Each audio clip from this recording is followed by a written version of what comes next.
I'm Michelle Ely from the Starling Tribune, an Arrow TV show fan podcast, part of the Gonna Geek Network, just like the show you're checking out now. Shows on the network are individually owned, and opinions expressed may not reflect others. Find other amazing geeky shows at GonnaGeekNetwork.com. You are listening to the Starling Tribune, a podcast dedicated to the Arrow TV show. I am the Green Arrow. This podcast is not produced or maintained by the CW, Warner Brothers Television, CTV, or DC Comics. All characters, situations, and stories are the properties of Time Warner. I am the Oracle, and this is your Tribune. Welcome back to Earth 2's favorite newspaper, the Starling Tribune. I am the chief editor tonight. My name is SP, and your other reporters for this episode number 226 of the Starling Tribune are Chris. It's like the ghost of villains past in here. We'll talk about Curtis in this episode later. And Michelle. Argus thanks you for your cooperation. Indeed, and once again, we'll talk about Curtis later in this episode. This podcast is recorded on Thursday, January 31st, 2019, live on Geeks.live. That's right, and this evening we'll be discussing the latest episode of Arrow, as well as news, interviews, articles, and announcements that have dropped in the past week that could and most likely will impact future episodes of Arrow, The Flash, Supergirl, Legends of Tomorrow, Black Lightning, and the rest of the DC television universe. If you're new to the show, thank you for searching us out on the internet and joining us. After the show, you can check out our content at GonnaGeek.com, where you can also find other geeky videos, podcasts, and articles. Thanks, guys. Hey, Michelle, why don't you go ahead and break down this episode of Arrow for us? Sure thing. This episode is called Past Sins. It's Season 7, Episode 11. It aired Monday, January 28th, 2019. It was directed by David Ramsey. This guy, he plays, Diggle. This is his first directing credit, so good job, David. It was written by Annalee Hunter. Credits include 2 episodes of Arrow and 7 of The Last Ship. And Tanya Kong. Credits include 2 episodes of Arrow, 1 Daredevil, and has been the story editor for Arrow and Daredevil. Wow, so we got the guy who plays Diggle directing. We've got one of the great writers from The Last Ship, a guilty pleasure of mine. That show is now in finale. It is no longer going to be airing any new episodes. And then we've got Tanya Kong, who's been a story editor. Wow, what a great trio. And once again, Beth Schwartz has put together a great creative team for this episode. Look for great creative teams throughout this season because Beth knows how to cultivate talent. Now, we're going to talk about the ratings for all these shows on the CW. We do it every week. The DC comic book shows, by the way, on the CW. These are just the live ratings. And then after we talk into Legends of Tomorrow, which we won't talk this week, but we do the live plus 7. But this is just the live ratings. So we're going to start on Sunday, the 27th of January. Supergirl aired the 11th episode of the 4th season, named Blood Memory, to a live rating of 1.34. That is, I believe, up from the previous week, and that is not surprising since there was no football on. And then Monday, the 28th of January, Arrow aired this episode, Past Sins, to a live rating of 1.18. Following Arrow, Black Lightning aired the 11th episode of the 2nd season, The Book of Secrets, Chapter 1, Prodigal Son, to a live rating of 0.93. I do believe that is up from the previous week as well. And then Tuesday, the 29th of January, Flash aired a memory episode with the 12th episode of the 5th season. They're ahead because they were thinking they were going to have to take a week off for the State of the Union address, to a live rating of 1.02. And the episode title was Memorabilia. Guys, I'm actually pretty impressed at these ratings given the past weeks. What do you think, Chris? Yeah, solid ratings. Things are looking upwards, which might be good for these programs. Hint, hint, wait for the news. I can't wait. Can't wait for the news. So, Michelle, we often talk about the overall theme of the episode and we correlate it to the title of the episode. And since this title is Past Sins, what do you got for us? Well, we have several characters dealing with past sins. Oliver with his father, Diggle and Curtis with the Ghost Initiative, and of course Laurel. And I want to start with Laurel because there was a very interesting development in her character. One being all of a sudden, I guess she's besties with Felicity because they had a girls' night out over wine, of course, because Felicity and wine. Now, of course, Chris being our resident expert on Laurel, what do you think about her storyline in this episode with her past sins? We knew it was coming. We knew the big redemption where everything seems forgotten and forgiven, it was coming up. And we got it this episode because, what was it? When she was doing the interview with Oliver at the beginning of the episode, Felicity comments to Oliver, boy, you almost couldn't tell that you don't like her. And he's like, well, I kind of do. And I was like, okay, here comes that one. Then she's drinking wine with Felicity as her bestie, using Felicity's technology to hunt folks down, having Felicity pull her out from doing something terrible. And then Dinah at the end is doing her a solid, even though she hates Laurel because Laurel killed her boyfriend or former boyfriend or whatever the hell Vince actually was. So yes, they pulled the trigger on it. This is the Laurel redemption arc.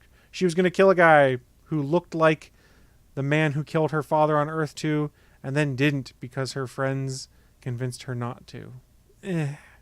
For something we knew was coming, okay, great. They finally did it. I'll be honest, this episode as a whole I thought was underwhelming, and I thought this was the most underwhelming arc in the episode. But Chris, don't you realize that if Laurel on Earth 2 only had her own best friend like Felicity, she probably wouldn't have become a murderous, rampaging lady? Yeah. It's a great reason to have best friends. I just feel like that they swept under the rug the fact that, and like I said, we knew it was coming, that Laurel from Earth 2 was a hardened criminal. She killed people. She brought buildings down in Star City when she was, not Star City, Central City, when she was brought over to Earth 1. And all's kind of forgiven now because Quentin couldn't see past the fact that she's his dead daughter and then brought her into their lives and kept her around and started this redemption arc. I just don't buy it. I don't know that if I were these characters, I would forgive so quickly. Chris, do you need a hug to start forgiving Laurel? Do you need a best friend to make sure that you don't go down the dark path and keep hating Laurel? Look, I think this version of Laurel is far better a character than the Laurel we had from Earth 1 that died. She's far more interesting. I don't know that I necessarily agree with the fact that they've softened her into basically being good guy light or anti-hero versus villain who's pulling all the strings she can to survive. That worked.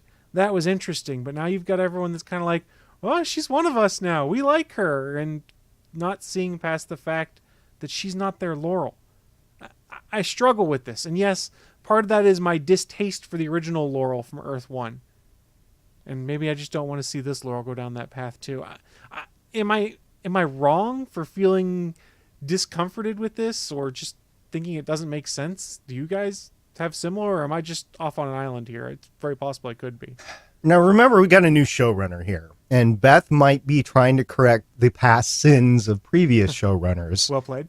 And try to give Katie Cassidy a better leg up than she's been given. Now granted, she's been on this redemption arc for quite some time, but I think the actor Katie Cassidy deserves a lot more. And if the way to keep her character engaged in the show is to go through a redemption arc, then this is probably the best for the show. Now, she's not Oliver's fiance, girlfriend, wife, so you got to take that out of consideration. I think we're beyond that for a bunch of the fans that said that should have been what it is. But is a great way to utilize the character. I just don't think you could have had her be the continual villain, the continual bad guy, because if you did, eventually she's going to have to leave the show, and I think they want her character to stay on the show as long as the show is there. So, I mean, she's listed, she's built, when you bring up IMDb, it's Stephen Amell and Katie Cassidy. They are still listed 1 and 2 on IMDb when you bring it up. So, I don't know. You got to give her a little bit. Michelle, what do you think of this? I thought it was interesting that, one, during the restaurant scene, Felicity was like, I don't know if I should give you alcohol. And she was like, oh, I don't have that weakness like your Earth One Laurel. That was a good line. I really did enjoy that. And then there was the scene again with Felicity where we got the heartfelt, I think I killed my dad because I threw a tantrum and he went out to get cake. Where, like, before she talked about that, Felicity was like, you've never had any problems talking about all the other people you've killed. How come talking about this guy is giving you problems? Like, it's like they haven't forgotten, but for some reason, it's just like, well, she's not wearing that really cool black leather jacket anymore. So let's, bring her in. And then, of course, I think down at the last part where you have the three of them, there's talk of a Birds of Prey-esque episode coming up. And I think there's the three ladies that's going to be our Birds of Prey. That seems about right, yes. Anybody else that they can throw in there, too? I mean, wouldn't that be great if they could throw Cupid in there? No, we need Huntress. Yeah. Oh, Bring back Huntress. I'm all for that, yeah. Well, speaking of killers, possible killers, past killers, why don't we move on to another sin, and that's Diggle with the Ghost Initiative. Curtis had quite the episode being confronted with the fact that Diaz is around, and I like how Diaz reminded him that the last time we saw each other, I had my knife in your gut. And SP, Curtis has a lot of problems with Diggle this episode.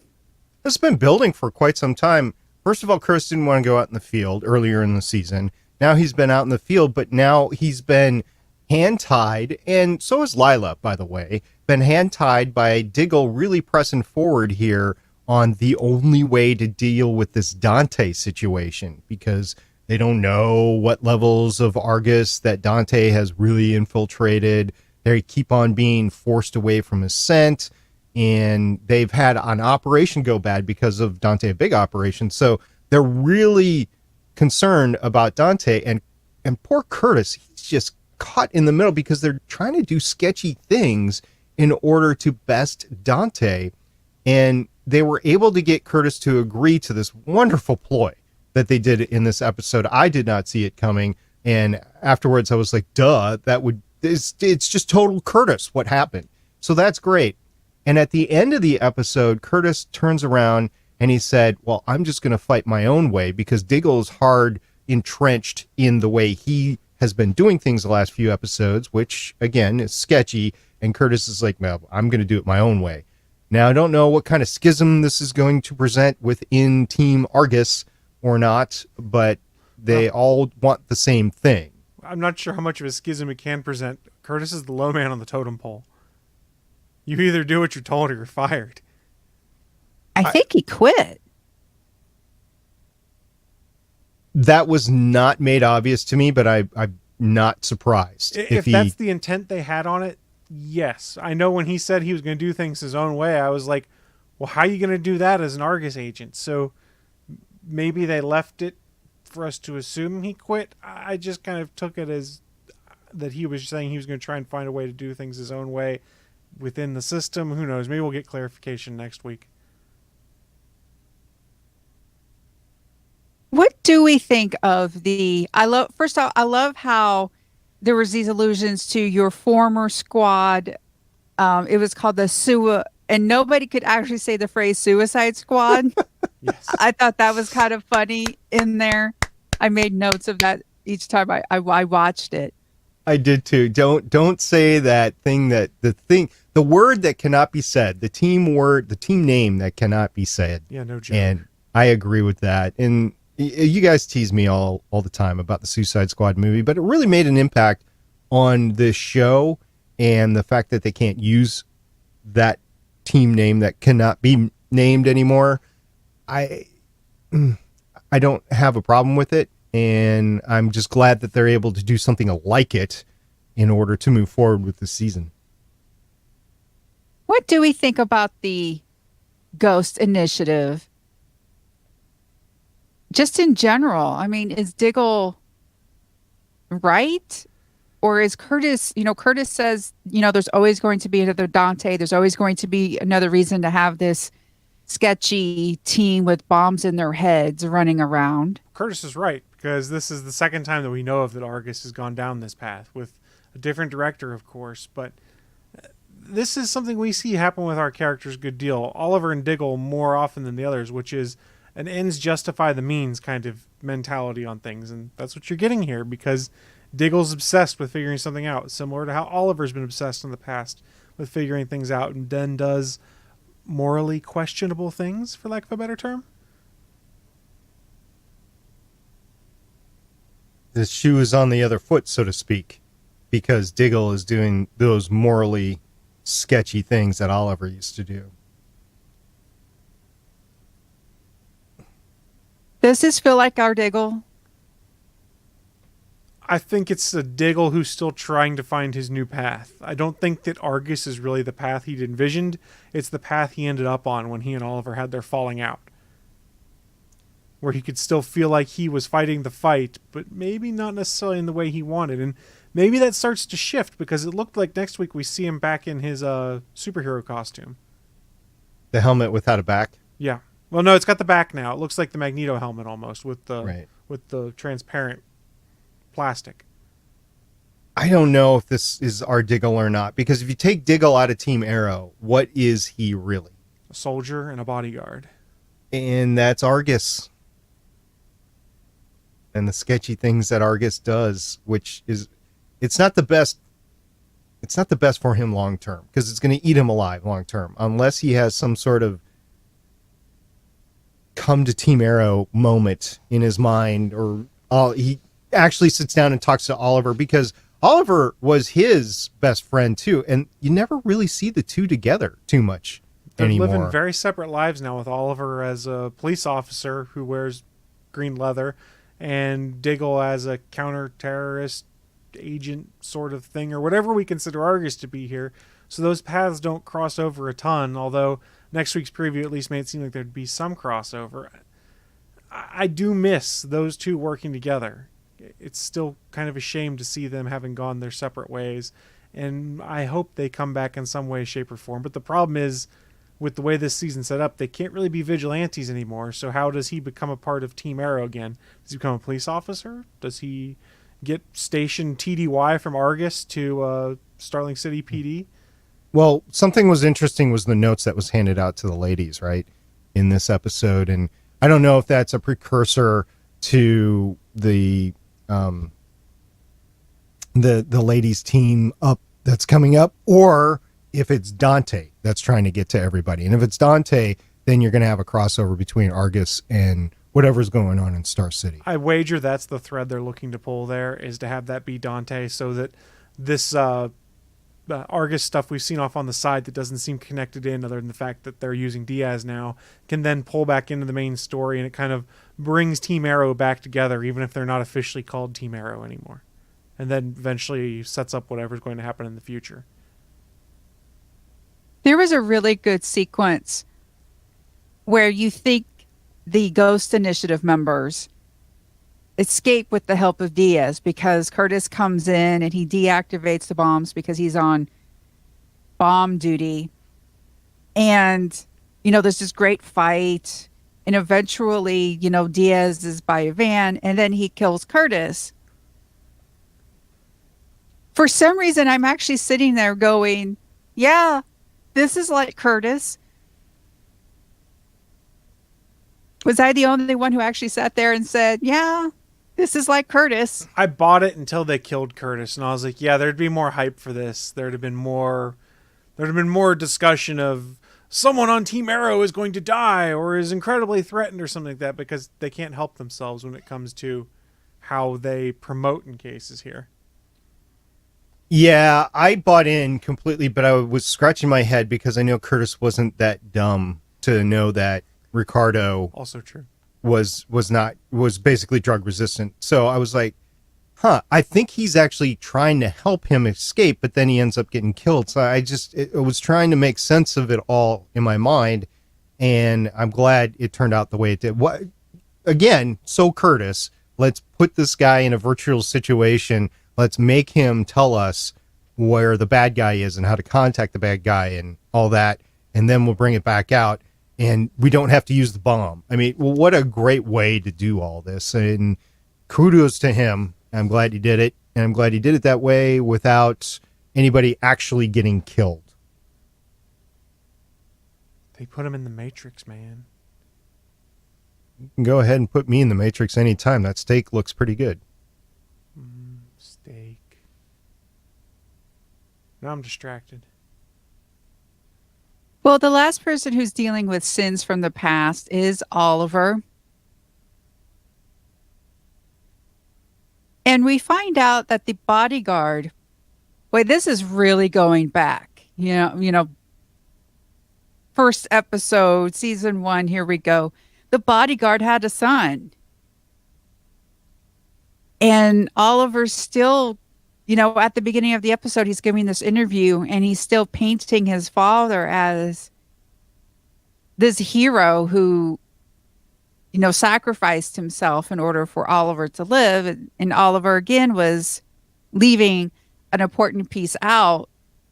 And I guess that's probably why Emiko doesn't really want to talk to him yet, because he's acting like Robert, because Robert likes to leave big parts out of, his own narrative. To be fair, though, I don't think she knows that Robert killed the man in the life raft or anything like that, unless she also got a hold of the leaked transcripts from the prison.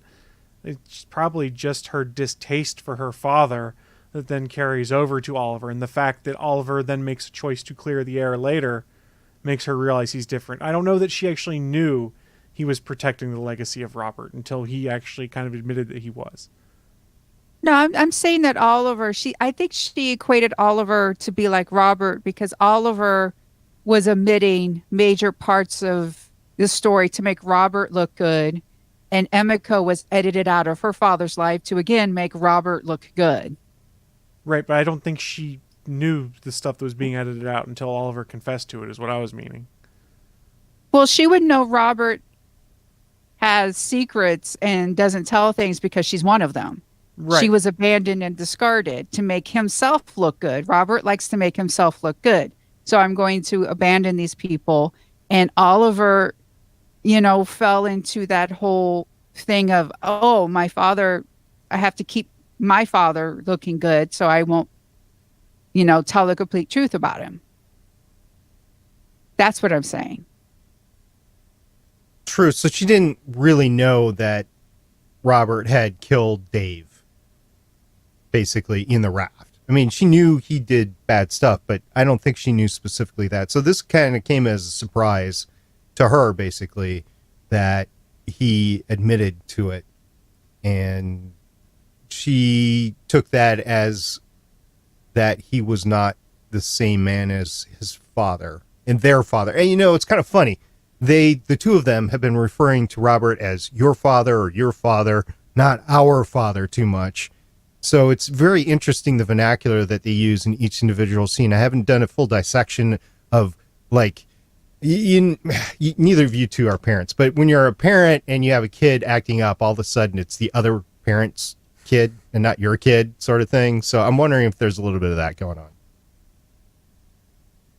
Because what gets me is she's like, I have no family. And she's saying that when she's standing in front of her father's grave. Right, because she has never been able to live the life of the family. She felt, as she stated, like she never got the chance to live within the Queen Manor. She always thought what it was like growing up there, and that they had it so easy and everything. And so she felt like she wasn't a part of it. I can see that. She knew that Robert was her dad, but nobody else did, except for Moira. Well, and the only family that acknowledged her was her mother, who is dead. So I can kind of see where in her mind would be, oh, I don't have any family. I don't know Oliver Queen. I don't know Thea Queen. I probably never will. And I associate them with Robert, who abandoned me. So in her own view, despite the fact that there's a blood relationship, they're not family. Now, Oliver might want to change that, and seems like she might be starting to become slightly open to at least discussing it. But at that point, she's on her own in her mind. I guess I'm trying to rectify if you feel like you don't have any family and if you feel like you've been abandoned by your father, why do you repeatedly visit his grave? To stick it to him. I don't know. That's a good question. Because deep down inside, she feels like she needs some sort of connection to family. Or maybe she was blaming him the entire time. She just couldn't get it out of her mind that she wanted to go up to him and, punch him or yell at him or something like that. And she can't do it anymore because he's dead. So she'll go there and be angry at the gravesite.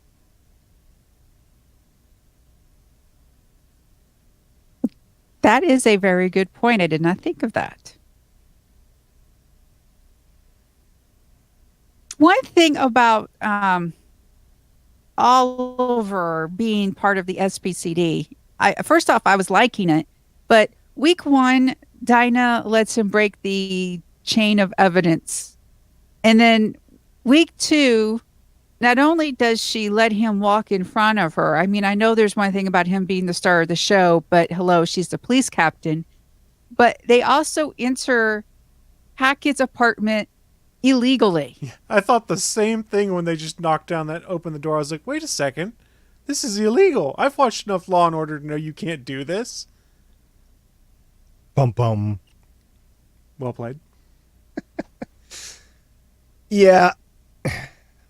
So there's a whole bunch of stuff that is just brushed by the side in this whole thing. And we could nitpick the show and it would drive us crazy. I mean, I tried to do it at one point and other people have tried to do it. And I think there's just some things that we just got to let go because of plot sort of thing. And this is one of them, but absolutely. And maybe it gets them in trouble eventually. Like maybe it actually gets Sam off. Like one of the key bits of evidence was that they went in without a search warrant. So it could be a plot item for later on in the season. You know, I'm not sure you need that evidence because then you just charge him with attacking the police station. Okay. I mean, then it's not a big deal in the plot then. Yeah.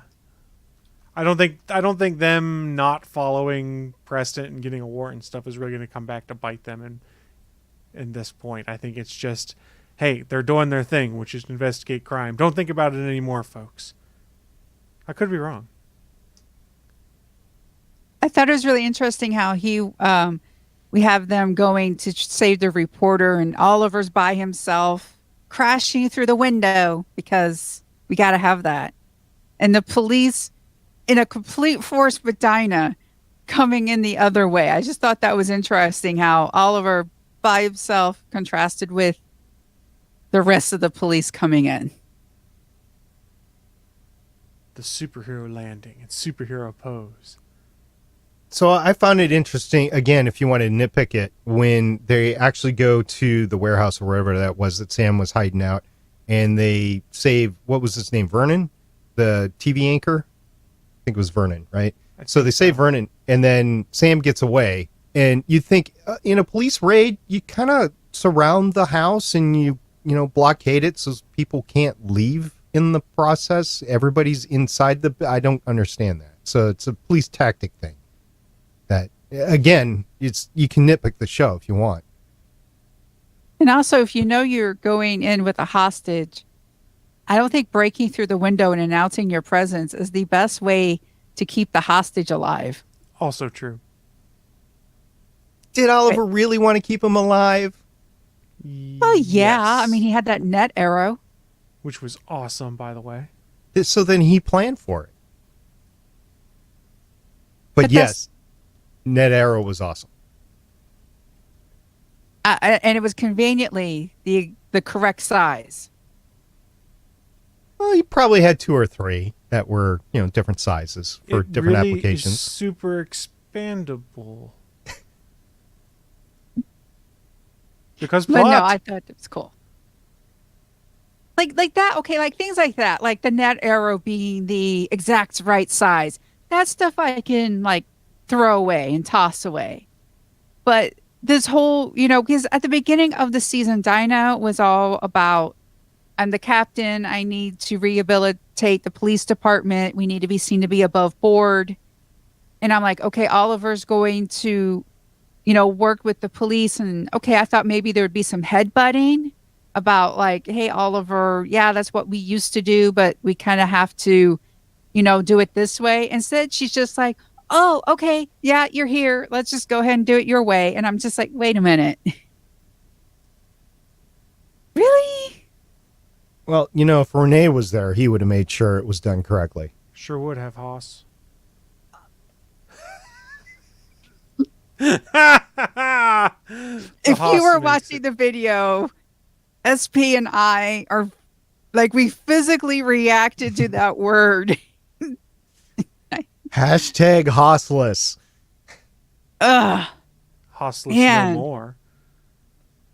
Because I think Beth has gotten rid of that word because I haven't heard him at all. At the season, no. Which I thank her for. Oh, don't worry. I'm here to carry that on forever. And you want to hear Haas as you're getting your coffee made by a barista, right? Yes. Just like Kendra used to be a barista. I can never let anyone forget. Because she would never let anyone forget. And Laurel is your favorite character. I love Laurel. She is the best. I cannot wait for more Laurel episodes. Now, granted, that was the old Laurel. That's not necessarily the new Laurel. But yeah, you are president of the Laurel Lance fan club. She is the best. So robotic. She is the best. I love this character. Does not compute. Laurel likers do not compute. Sorry. Oh my goodness.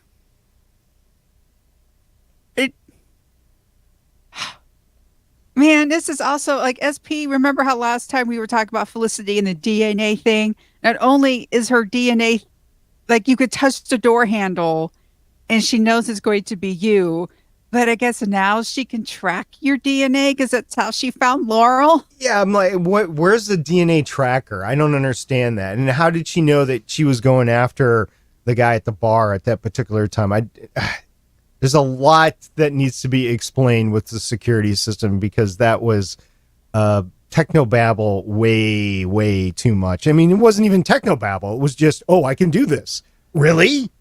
Yep. How is that done? I don't understand. I can't track my own DNA. How can you track somebody else's DNA? If you thought Project Insight was a bit over the top when Captain America Winter Soldier, this takes the cake, where DNA tracking somehow. What? Now, wait a minute. Project Insight, I can see 3 helicarriers. I can get that with the weapons on board. I can get that.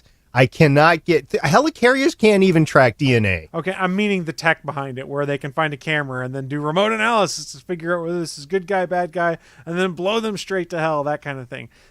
This DNA magic, whatever the hell it is, it doesn't make sense from a technology standpoint. Yes, I know, remove your brain, it's a comic book TV show. That's fine, I'm trying to do that. It's obvious they're setting this up for something in the future. This is the tool that they went to go and retrieve, or something related to it that Felicity developed, I'm sure. And we didn't get a future flash forward either in this episode. So we didn't get a Renee or future flash forward. That might be because Renee was still reeling from the wig he had to wear last week. God, that was terrible. So, SP, is there anything else about the episode you want to talk about? Emiko Queen at the end talking to Oliver, just saying that I'm thinking about talking to you sort of thing. I mean, we know what's coming, but we still don't know a lot of her background. Where did she get her training? Where did she get her weapons? Where did she get her financial backing? We don't know any of that. Chris? I'm curious to see where things go with Oliver and Emiko. That was really the part of this week's episode that I cared about the most. Like I touched on earlier in the show, this was kind of a episode that was filler.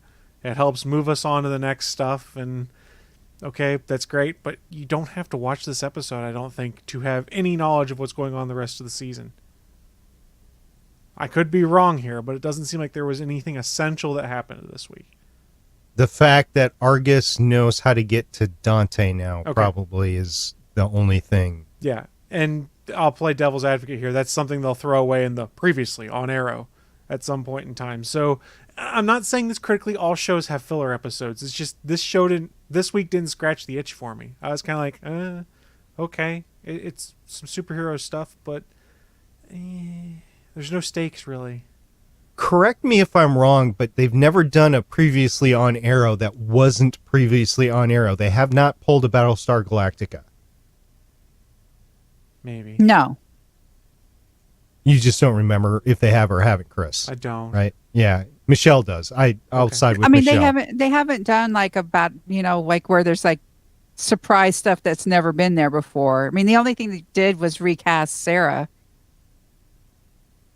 Previously on the pilot episode, this actress is gone and we reshot the scene with the new actress. That you guys are going to love a lot more. Yeah, we do. On Legends of Tomorrow, yeah. Mm-hmm.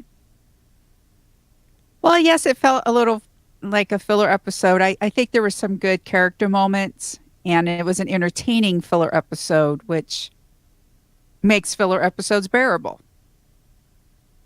Yeah, it was good. I didn't have a bad thing about it. It's not one that I'm going to rewatch. It's not one I'm going to save on the DVR, not like the breakout from the prison. Oh, that was good. That's still on the DVR. Right. I feel like I was coming across a bit too negative. This is one you watch it once and you're good. You don't have to watch it again. You're good. You're good. Good. Good. And if you're not a Laurel liker like myself, you are bored for a third of it. Great time to go to the refrigerator and get another beer, right, Chris? Well, it was on the DVR, so I could get up anytime. I just pause it. All right. Well, next week is a special episode because it's episode 150. Woo! It's technically season 7, episode 12. It's called Emerald Archer. It will air Monday, February 4th. As a camera crew follows Oliver and team around to talk about their past as vigilantes and what the Green Arrow means to Star City, Oliver must also deal with William's return from boarding school as well as a new threat to the city. It's directed by Glenn Winter and written by Mark Guggenheim and Emilio Ortega Aldrich.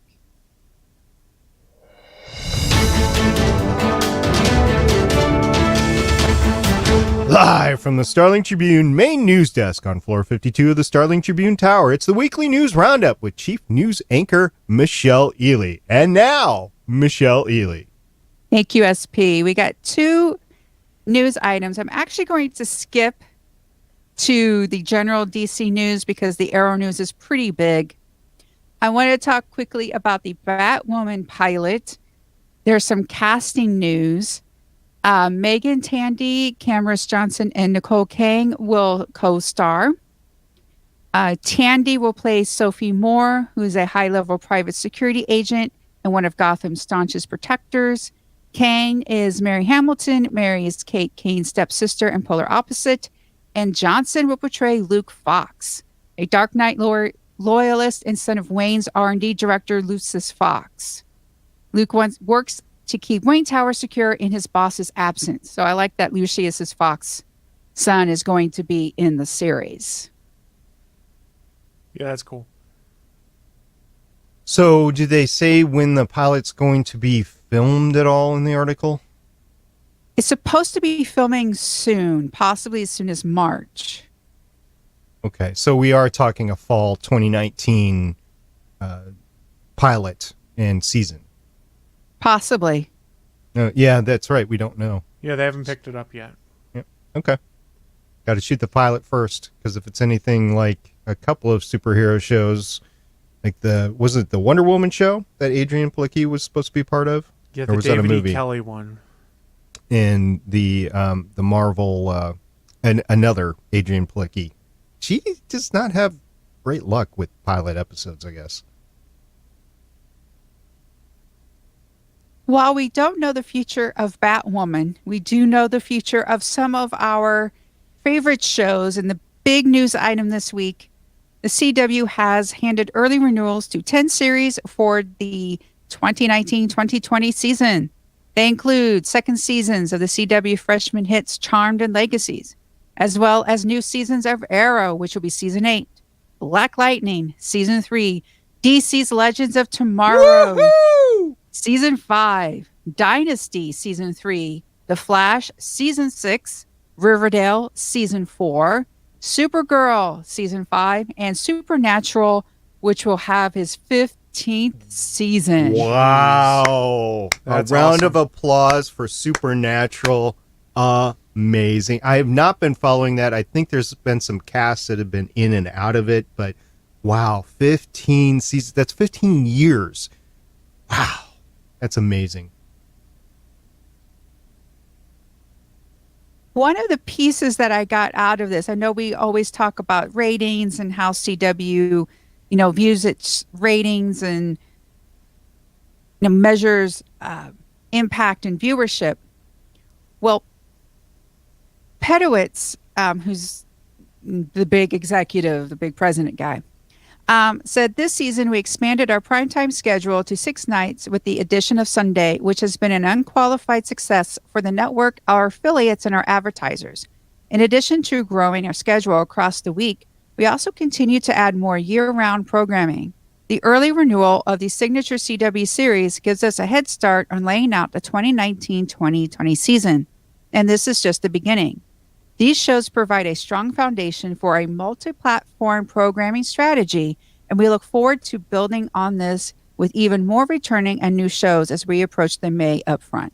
Multi-platform programming strategy. Interesting terms there. Indeed.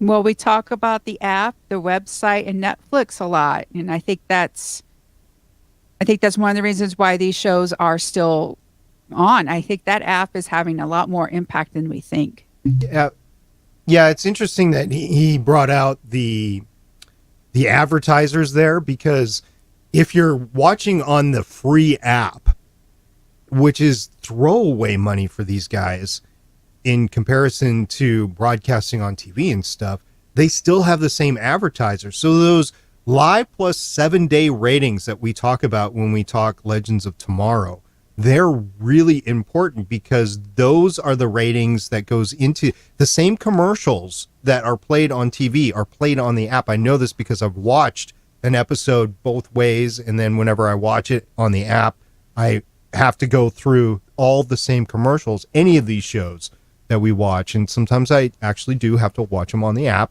So I'm glad I'm giving them that. I mean, I fast forward through the commercials on the DVR, but on the app you can't. So it's a good time to go up to the fridge and get a glass of water or something like that for me, or a beer for Chris. But it is a revenue generator for them, and if they're able to do this 6 days a week, they could even go 7 days a week, although I wouldn't wish that on anybody. Saturday night programming has got to be the worst ever. But they could even go 7 days a week and then depend on that live plus 7-day ratings if it's a show that's good enough. Yeah.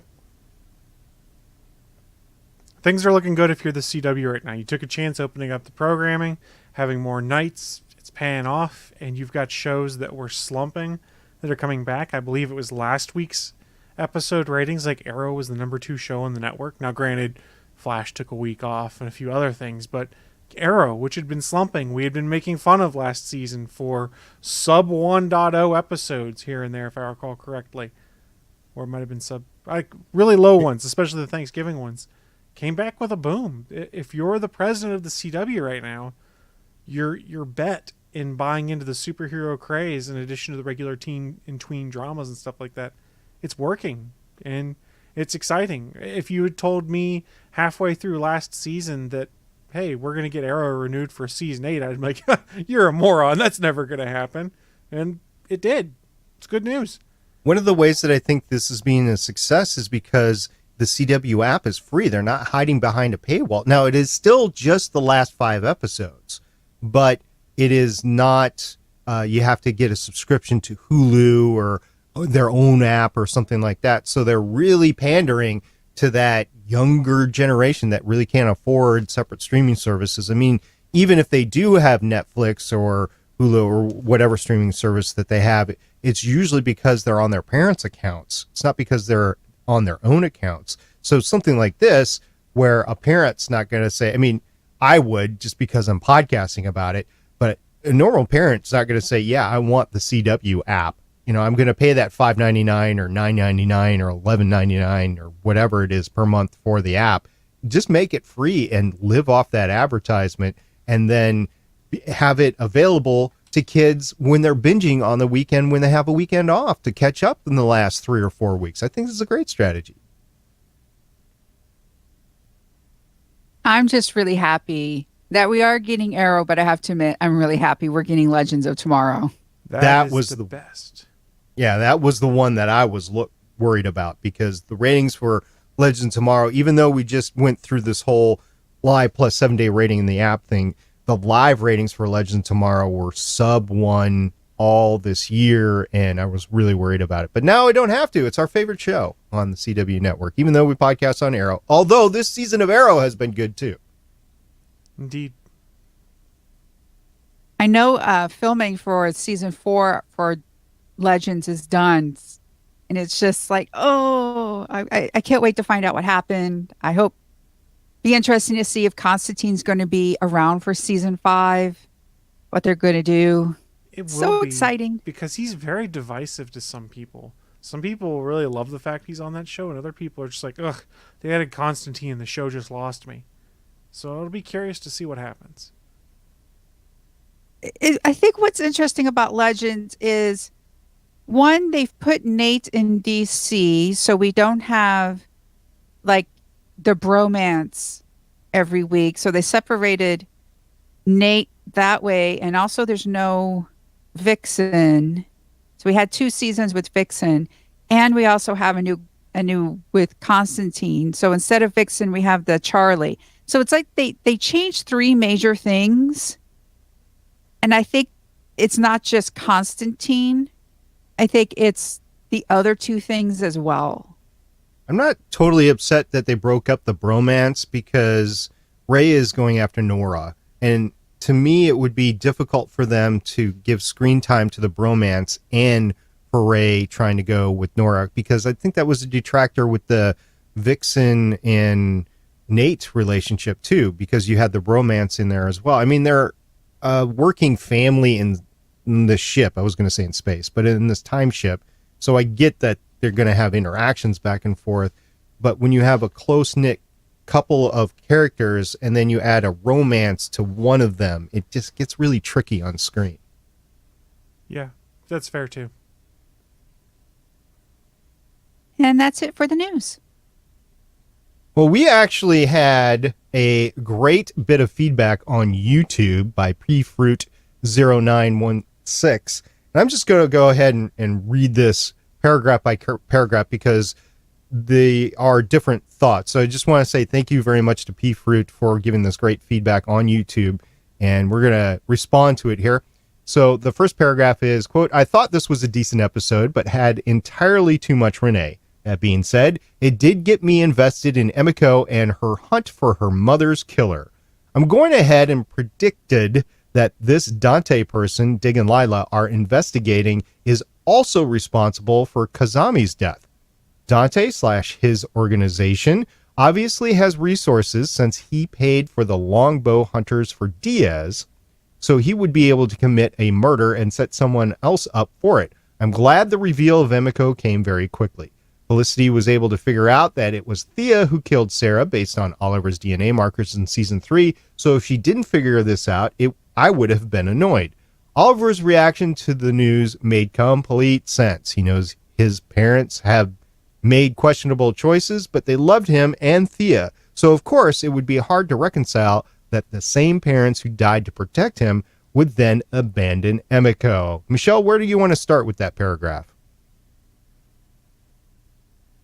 I thought the Dante thing, I did not think about that Emiko could have been a victim of Dante, whether Dante is just a singular person or if it's an organization like the Ninth Circle or something. That would be a very interesting way to bring her in and connect her to not just Oliver, but in a roundabout way to Diggle. That would be a neat way to tie everything together. I was thinking the same thing. I did not think of that. I mean, P-Fruit brings up some great points in this whole thing, so this was definitely one that I had not been thinking along those lines.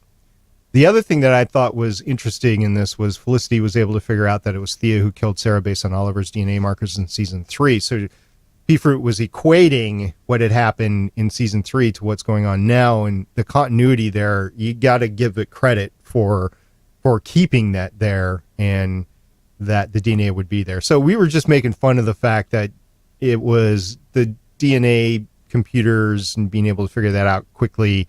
It's not true in real life, but yeah, it's comic book superhero show DNA, analysis. So there you go. Well, if she already did have Oliver's DNA in file and already had scanned it and broke it down and analyzed it, then I guess that would mean she could make that match with Emiko and Oliver quickly because Oliver was already analyzed in her files. Well, we'd already seen him walk in the door with the DNA match that had occurred too, so she'd obviously had him on file in some way, shape, or form. And we know this week that Felicity is delving into DNA markers for security purposes. So, I mean, I guess it makes sense if you pull the thread all the way through. So, yeah. All right, is there anything more in that paragraph? I also agree. I'm glad that they didn't string out the Emiko reveal forever. I like the fact that it's in the front third of the season, front half of the season, somewhere in between there. Front 40%, let's call it that. But yeah, I like that they're not just stringing us along forever and ever, trying to spark the memes and the internet speculation and the photoshops. Like, it could be this person, it could be that person. Yeah, that was good for the first half of the season, and it's good to see the character actually being used on screen and the actual I think the interaction this second half of the season is going to be a lot better between Emiko and Oliver than the speculation on who it was the first half of the season. That's just my personal opinion. Michelle, what do you think? Yeah, I'm glad it was, very quickly. I'm glad the whole who's the new Green Arrow was solved and that it was Emiko and who her mom is. I'm glad that it's being solved so we can move on. Okay.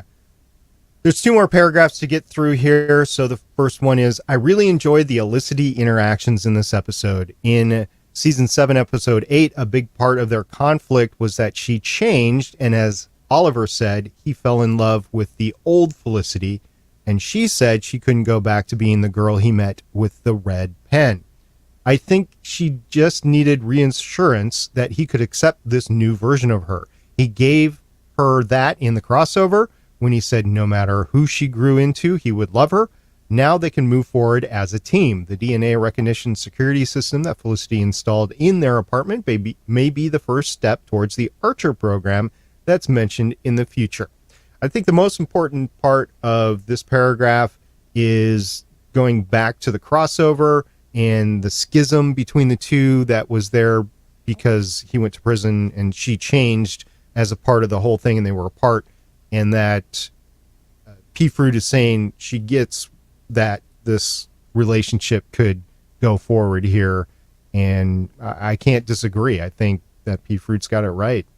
Well, and it's smart not to stretch the will they won't the breakup dynamic they had there, or just the couple stress dynamic going on, not stretching it out too much because people get tired of it if that's what the show starts to focus on. So yes, you did it for 2.5 episodes or so, resolved it, and you can move on. Makes sense. Smart.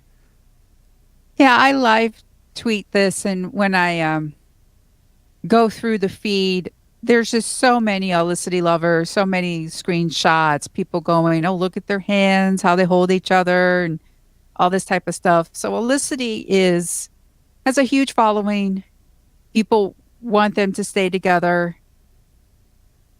And I do like how it was, dealt with. It wasn't, we don't have to go to therapy. I was almost afraid of therapy episodes like we got in The Flash. Oh, geez, that'd be bad. The Flash ones were kind of funny, but I don't think they could have done the funny therapy episodes in Arrow. The Flash, has that sort of tone. Oliver Queen doesn't strike me as someone who would react well to being in therapy. The other great thing about the therapy on the Flash was they were able to do it with multiple couples, and I don't think you can really do that the way that it's set up in Arrow this season. We really only have one couple.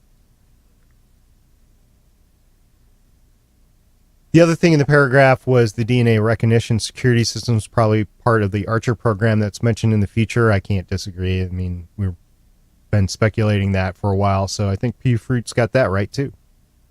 Agreed. Final paragraph starts out and says, also, I found it interesting that Curtis was the only Team Arrow member not mentioned as having the mark of 4. I have a feeling he's dying at some point in this season. Maybe this episode. Lastly, since the show seems to be shifting to Arrow Jr. with the hero's kid showing up, I'm wondering when we will see grown-up JJ. Yeah, I mean, they made a big deal of Flashpoint turning baby Sarah into JJ.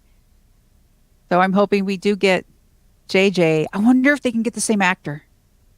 Ooh, that'd be awesome. That would.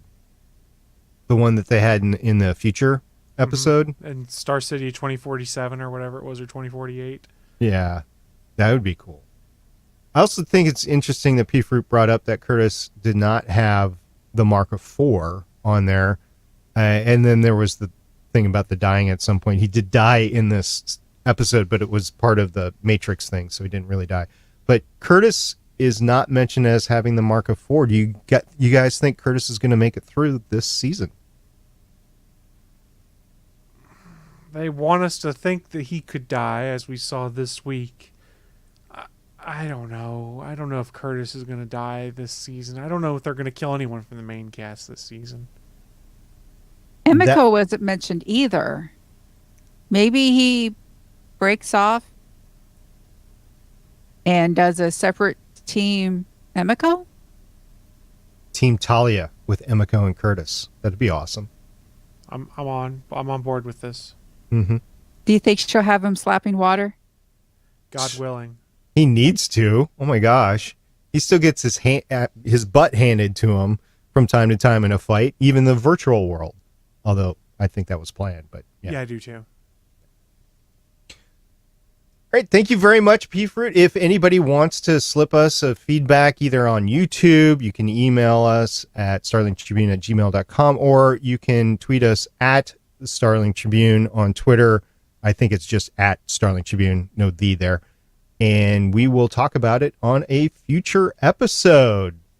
Meantime, Chris, if people want to listen to something while they are writing feedback to us, what would you recommend? So, SP, we've got a bunch of shows in the network, 20 plus. I can't tell you about all of them, but I can say if you want to go check out some good movie talk, you should go check out Legends Podcast, where in the month of January they're covering Catwoman, Watchmen, Green Lantern, and Fantastic Four, the Josh Trank edition. So Legends Podcast is back in the bathroom of the cinematic calendar, the month of January, and this year hitting the bargain bins to dig up some turds from the comic book movie genre. So grab some teepee and listen to their take on Catwoman, Watchmen, Green Lantern, and Fantastic Four. So if you like some crappy on occasion, well, just some bad superhero movies, and you like to make fun of bad movies like Riff Track style and stuff like that, go check out Legends Podcast as they go and talk about these and probably take some hilarious shots at them at the same time. Find that and all of the other Gonna Geek Network shows over at GonnaGeek.com. Now, I do have an issue with Green Lantern being a craptastic movie titled in this episode of Legends Podcast. I don't think it's that bad. But then again, I'm a Green Lantern fan, and this is the only movie I have to point to. So I guess I just got to take it as I can. Yeah, I bought that movie because it gave me the animated movie for free that I really wanted. Thanks. To each their own. Thanks, Warner Brothers. I appreciate it. That being said, everyone, it is time for us to start wrapping up this latest episode of the Starling Tribune. So a big thank you to all of the viewers that participate in the chat room over at geeks.live.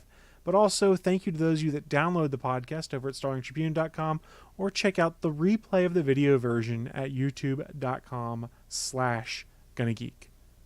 If you happen to have an Amazon device, you can enable our podcast as a skill. Also, we now have a Discord server, which you can find at getAgeek.com/Discord. There's been some chat in the Starling Tribune channel there as of late, with everybody talking about the latest episode and the news of the renewal. And remember, you can always catch us live as we record at www.geeks.live at 7:30 p.m. Eastern and 4:30 p.m. Pacific on Thursdays. We would love to hear from you. We're the Starling Tribune on Facebook and Instagram, at Starling Tribune on Twitter, and you can call us at 612-888-CAVE. That's 612-888-2283. Well, this brings us to the end of another great episode. Any last words before we sign off? At Stargate Pioneer. Hashtag Spider-Man Net Arrow.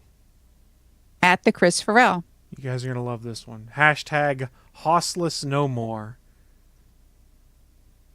And I am at Michelle Ely, signing off with DNA Magic. Oracle, I think we're done here. This was the Starling Tribune.